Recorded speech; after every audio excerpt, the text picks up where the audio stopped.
नमस्कार, आप देख रहे की मीडिया।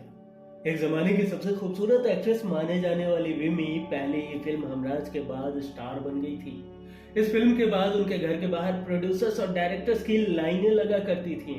हमराज, वचन, आबरू, पतंगा जैसी बेहतरीन फिल्मों में नजर आई विमी 60 के दशक में 3 लाख रुपए फीस लिया करती थी। शादीशुदा और 2 बच्चों की मां होने के बावजूद फिल्म इंडस्ट्री में विमी एक ऐसा नाम है जिसने कम समय में शोहरत, दौलत और सफलता सब कमाई। लेकिन जितनी तेजी से उन्होंने सफलता की बुलंदियों को छुआ, उससे कहीं तेजी से वह सबकी नजरों से इस कदर ओझल हुई कि आज शायद ही ये नाम किसी को याद होगा। एक समय था जब बॉलीवुड की गलियारों में विमी इस कदर छाई कि हर कोई उनकी एक झलक पाने को बेकरार रहता था। विमी को फिल्मी दुनिया में खूब शोहरत मिली, लेकिन उनकी निजी जिंदगी ऐसे बदतर हालात में गुजरी जिसकी कल्पना करना भी काफी मुश्किल है। पति को छोड़कर जिसके साथ जिंदगी गुजारनी चाहिए, उसी शख्स ने उन्हें शराब की लत लगा दी और देह व्यापार की तरफ ढकेल दिया। करियर 10 साल में बर्बाद हो गया तो विमी तंगहाली में अकेले जिंदगी काटने को मजबूर हो गई। जिंदगी जितनी दर्दनाक रही, उससे भी बुरी थी मौत। 34 साल की उम्र में विमी कई दिनों तक अस्पताल के जनरल वार्ड में भर्ती रही और जब मौत हुई तो न कोई श्मशान घाट पहुंचाने वाला था और न कोई कंधा देने वाला। आखिरकार विमी की लाश को चाय वाले के ठेले में रखकर श्मशान घाट पहुंचाया गया। सवाल कई हैं, जैसे आखिर क्यों इनके आखिरी वक्त पर इनके साथ कोई अपना ना था, इनका बेटे का क्या हुआ, क्यों इन्हें चाय के ठेले पर श्मशान घाट ले जाया गया, क्यों विमी ने इतना अमीर और प्यार करने वाले पति को छोड़ दिया, कैसे ये देह व्यापार के धंधे में आ गई, और भी बहुत सारी बातें जानेंगे ये सारी बातें। लेकिन उससे पहले अगर अभी तक आपने इस चैनल को सब्सक्राइब नहीं किया है तो प्लीज सब्सक्राइब कर ले। विमी का जन्म आजादी की लड़ाई के माहौल में जनवरी 1943 को जालंधर, पंजाब में हुआ। सिख परिवार में जन्मी इस खूबसूरत लड़की का असली नाम विमलेश वधावन था। माता पिता शिक्षक थे और पुराने ख्यालात वाले सादगी पसंद लोग थे। फिल्में तो छोड़िए, उन्हें लड़कियों का वेस्टर्न ड्रेस पहनना भी पसंद नहीं था। लेकिन विमी एक आजाद ख्याल वाली लड़की थी। एक बार बचपन में उन्होंने अपने बाल छोटे करवा लिए, जिसके लिए विमी को अपने माता पिता से काफी डांट भी सुनना पड़ा था। समय गुजरा और उनके माता पिता मुंबई शिफ्ट हो गए। मुंबई के सोफिया कॉलेज से विमी ने अपना ग्रेजुएशन पूरा किया और इसी दौरान वो ऑल इंडिया रेडियो के कई प्रोग्राम्स में हिस्सा लिया करती थी। और इसी बीच उनकी मुलाकात कलकत्ता के मशहूर इंडस्ट्रियलिस्ट के बेटे शिव अग्रवाल से हुई। प्यार हुआ और फिर दोनों शादी करना चाहते थे। विमी के माता पिता इस शादी के सख्त खिलाफ थे, फिर भी दोनों ने शादी की और विमी का अपने मायके से रिश्ता टूट गया। कोलकाता की famous company GDPA industrial steel group Shiv के पिता ने ही शुरू की थी। शादी के बाद विमी कलकत्ता आ गई। इसके बाद विमी को एक बेटा हुआ जिसका नाम रखा गया रजनीश। उसके बाद एक बेटी भी हुई। विमी का जीवन काफी ऐशो आराम से भरा था। ससुराल वाले रईस थे, वो अक्सर अपने पति के साथ कई पार्टियों में जाया करती थी। इसी तरह कलकत्ता के ग्रैंड होटल में पति के साथ एक पार्टी में पहुंची विमी की मुलाकात म्यूजिक डायरेक्टर रवि से हुई। रवि विमी की खूबसूरती के कायल हो चुके थे। तब रवि ने विमी से कहा, आप फिल्मों में काम क्यों नहीं करती? जवाब मिला, मैं 2 बच्चों की माँ ठहरी, मुझे फिल्मों में कौन काम देगा।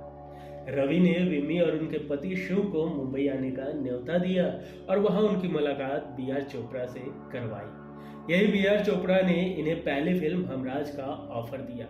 दरअसल इस फिल्म में हीरोइन को बीच में ही मर जाना था।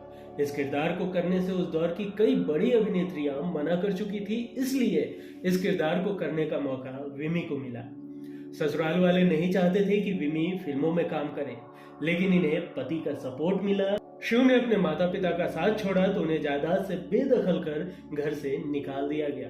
हालांकि शिव को अपने घर के बिजनेस का एक हिस्सा मिला, फिर भी घर चलाने की अब पूरी जिम्मेदारी विमी के कंधों पर आ चुकी थी। 1967 में रिलीज हुई फिल्म हमराज से विमी ने हिंदी सिनेमा में कदम रखा। फिल्म में राजकुमार, सुनील दत्त और मुमताज लीड रोल में थे, लेकिन ज्यादातर लोगों की नजर विमी की खूबसूरती पर थी। पहली फिल्म के बाद ही विमी को साइन करने के लिए घर के बाहर डायरेक्टर्स और प्रोड्यूसर्स की लाइनें लगने लगी थी। उस समय विमी को 50,000 मिले थे। हमराज के बाद विमी ने अशोक कुमार निरूपा रॉय के साथ आबरू, पृथ्वीराज कपूर के साथ नानक नाम जहाज है, शशि कपूर के साथ पतंगा और वचन जैसी फिल्में की।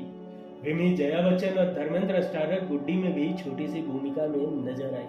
उस जमाने में विमी हर फिल्म के 3 लाख रुपए लिया करती थी, जो उस दौर की कई स्थापित अभिनेत्रियों की भी फीस नहीं थी। हमराज फिल्म के बाद विमी एक स्टार बन गई। इनके पास कई बड़े ऑफर थे, सपोर्ट करने वाला पति था, शोहरत थी और लाखों चाहने वाले। लेकिन जल्द ही विमी इन सब की मोहताज होने वाली थी।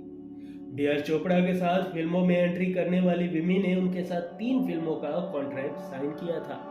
इस समय तक पति शिव विमी के सेक्रेटरी बनकर उनकी फिल्मों में हस्तक्षेप करने लगे थे। विमी को कई फिल्मों के ऑफर मिले थे, लेकिन बी.आर. चोपड़ा के कॉन्ट्रैक्ट के चलते वो फिल्में साइन नहीं कर पा रही थी। कॉन्ट्रैक्ट खत्म करने के लिए विमी और शिव बी.आर. चोपड़ा को परेशान करने लगे। विमी को उस समय बी.आर. चोपड़ा की फिल्म की शूटिंग करनी थी, लेकिन आखिरी समय पर उन्होंने ये कहते हुए इनकार कर दिया कि वो आउटडोर शूटिंग नहीं करेंगी। बी.आर. चोपड़ा तुरंत फ्लाइट से उनके घर पहुंच गए। दोनों में बहस हुई और आखिरकार बी.आर. चोपड़ा ने उन्हें कॉन्ट्रैक्ट से आजाद कर दिया, तब ये फिल्म पूरी हो पाई। विमी कुल 10 फिल्मों में नजर आई, जिनमें से ज्यादातर फिल्में फ्लॉप हो रही थी। पहली फिल्म के बाद उन्हें कई ऑफर मिले थे, लेकिन चंद फ्लॉप फिल्मों के बाद ही प्रोड्यूसर्स ने अपने हाथ पीछे खींच लिए। फिल्में मिलना बंद होने लगी और देखते ही देखते सारी जमा पूंजी खत्म हो गई। फिल्मों से निराशा मिली तो विमी ने कलकत्ता में विमी टेक्सटाइल कंपनी खोली, लेकिन ये भी कर्जे में डूब गई। इसके बाद विमी ने कुछ फेमस मैगजीन के लिए बिकनी में हॉट फोटोशूट भी करवाए और अपना रेट भी कम कर दिया, फिर भी काम नहीं बना। विमी को वुडन फेस यानी भाव विहीन चेहरा घोषित कर दिया गया था। फिल्म आर पार में उन्होंने उस दौर की काफी बोल्ड सीन दिए थे। विमी उस समय जुहू के बंगले में रहा करती थी, लेकिन जब गरीबी आई तो वो सबर्ब जाकर आम जिंदगी जीने लगी। आर्थिक तंगी का दौर आया तो पति शिव शराब के आदी हो गए और विमी से मारपीट करने लगे। शिव विमी पर छोटे प्रोड्यूसर्स के साथ मामूली काम करने का दबाव बनाया करते थे। पति से रिश्ते खराब होते चले गए और आए दिन झगड़ा होने लगा। विमी आरोप लगाती थी कि पति के ज्यादा हस्तक्षेप के कारण ही उनका करियर बर्बाद हो गया। इसी समय विमी को फिल्म प्रोड्यूसर जॉली से प्यार हो गया। विमी पति को छोड़कर जॉली के साथ रहने लगी, जिसके बाद पति शिव भी कलकत्ता अपने परिवार के पास चले गए। जॉली छोटी छोटी फिल्मों को प्रोड्यूस करता था और उसने विमी को भी फिल्म बनाने का प्रलोभन दिया था। हालांकि ये फिल्में कभी बनी ही नहीं और चंद दिनों बाद ही जॉली ने विमी को शराब की लत लगवा दी। विमी का करियर पूरी तरह बर्बाद हो गया। विमी को फिल्मों में लाने का क्रेडिट म्यूजिक कंपोजर रवि को जाता है। इन्हीं कंपोजर से विमी की कोर्ट के बाहर मुलाकात हुई थी। विमी पति से तलाक के मुकदमे के चलते कोर्ट पहुंची थी। इस समय विमी पूरी तरह नशे में डूबी हुई थी और उनके साथ प्रेमी जॉली भी मौजूद था। जैसे ही विमी ने रवि को देखा तो रोते हुए पति की शिकायत कर आप बीती सुनाने लगी। रवि ने उन्हें दिलासा दी कि वे उनके पति शिव से बात करेंगे।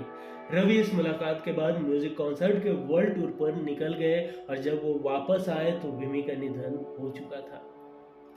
खबरें ये भी रही कि जॉली विमी को काम दिलाने के नाम पर दूसरे प्रोड्यूसर्स के साथ सोने पर मजबूर करता था। प्यार और पैसे की मोहताज हो चुकी विमी उसकी बातें मानने लगी और प्रोड्यूसर से मिलने जाने लगी। विमी के करीबी दोस्त कृष्णा ने भी इस बात की पुष्टि की थी कि वो प्रोड्यूसर से मिलने अलग अलग होटल जाने लगी थी और प्रोस्टिट्यूशन यानी कि देह व्यापार का हिस्सा बन गई थी। इन सब के बावजूद जॉली विमी को टॉर्चर करता था। विमी ने जॉली से सारे रिश्ते तो खत्म किए, लेकिन तब तक वो शराब की आदी हो चुकी थी। यही शराब की लत उनकी मौत का कारण बनी। करियर, बिजनेस सब बर्बाद हो चुका था। विमी लाइमलाइट से दूर हो गई और अकेले जिंदगी बिताने लगी। महज 34 साल की उम्र में विमी का लीवर पूरी तरह खराब हो चुका था। बीमारी का इलाज करवाने के लिए पैसे नहीं थे। जैसे तैसे जॉली ने ही मुंबई के नानावती अस्पताल के जनरल वार्ड में भर्ती कराया, जहां 22 अगस्त 1977 को विमी की मौत हो गई। अस्पताल में भर्ती विमी की किसी भी परिवार वाले या दोस्त ने खबर नहीं ली। हालात इतने बद से बदतर हो गए कि विमी को अस्पताल से श्मशान घाट पहुंचाने वाला या कंधा देने वाला भी कोई मौजूद नहीं था। आखिरकार जॉली ने ही एक चाय वाले का ठेला कुछ समय के लिए मांगा और ठेले में रखकर उन्होंने विमी की डेड बॉडी श्मशान घाट पहुंचाई। मौत की खबर मिली तो सिर्फ 9 लोग अंतिम संस्कार में पहुंचे, जिसमें प्रोड्यूसर तेजनाथ जार SD नारंग के भाई भी थे। विमी के निधन के बाद B.R. चोपड़ा ने एक इंटरव्यू में खुलासा किया था कि मौत से 5 दिन पहले विमी उनसे माफी मांगने पहुंची थी। विमी काफी नशे में थी और उनके शरीर से सस्ती शराब की बदबू आ रही थी। गौर किया तो देखा कि विमी के हाथ और शरीर पर गहरे चोट के निशान हैं। उस समय विमी काफी परेशान लग रही थी। विमी के करीबी दोस्त कृष्णा ने विमी की मौत को उनके लिए पेन रिलीवर बताया। उनका कहना था कि जिस दर्दनाक हालात में विमी ने जिंदगी गुजारी, उससे कई गुना ज्यादा बेहतर उनके लिए मौत थी।